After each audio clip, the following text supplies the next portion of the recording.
Previously on Encounters. I wouldn't advise you to stay long in here either. Right. Not when you're on your own, anyway. It is down these menacing corridors that the sounds of giggling spirits of lost children have been heard. My investigation at Margam Castle thus far has produced some astonishing results and evidence. And as I prepare myself for the final area of investigation in the Talbot Room, nothing can prepare me for what lies ahead.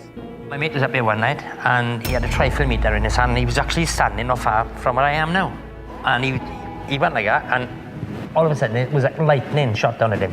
Hit him, knocked him off his feet. So it was like a massive static electricity hit him. What, just come out the ceiling? It just came out the ceiling. You could actually see, it was like zigzag blue. Yeah. And it just hit him off his feet. It didn't affect him otherwise, but he had a little of a fright, obviously, because it hit the trifle meter. But it still worked after it. It still worked? Well, we was don't the know. smell of electric or? The smell of like sulphur. Oh, right, okay. Right? So it was like a smell. I know what smell of sulphur is usually, but nothing after that. It's never happened after that. While the crew was setting up to film a B-roll sequence in the nursery, I had gone off to prepare the investigation equipment ready for the evening ahead. As I entered the Talbot Room, which was in total darkness, I reached for my torch. And in doing so, my hand was violently smacked from behind, which in turn launches my torch skyward. Just coming in here and just walking in.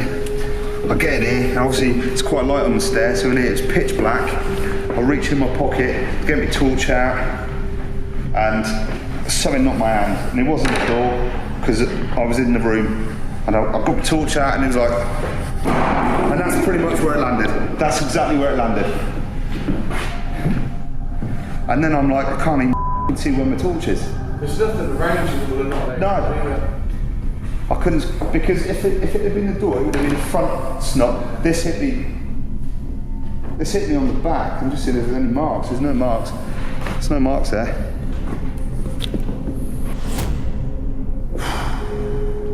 Yeah, we wondered what would happen, James, because we heard you before you saw that. Oh, did you hear it? Not the floor. Yeah. Yeah, deep shout.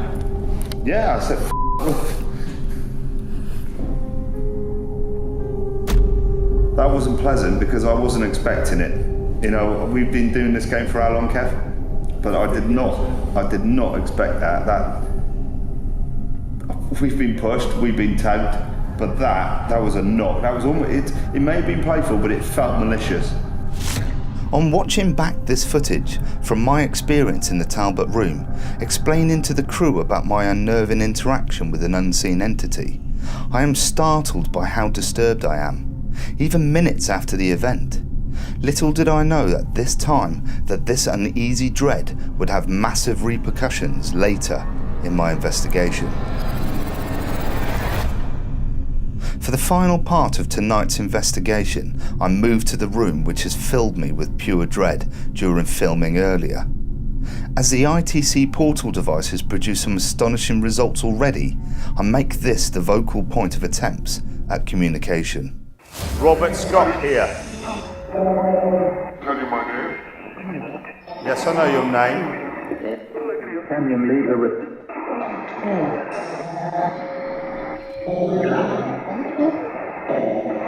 It's a waste of...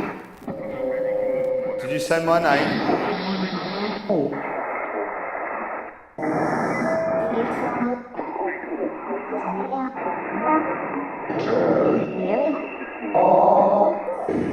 Can you ask Lady Charlotte to join us, please?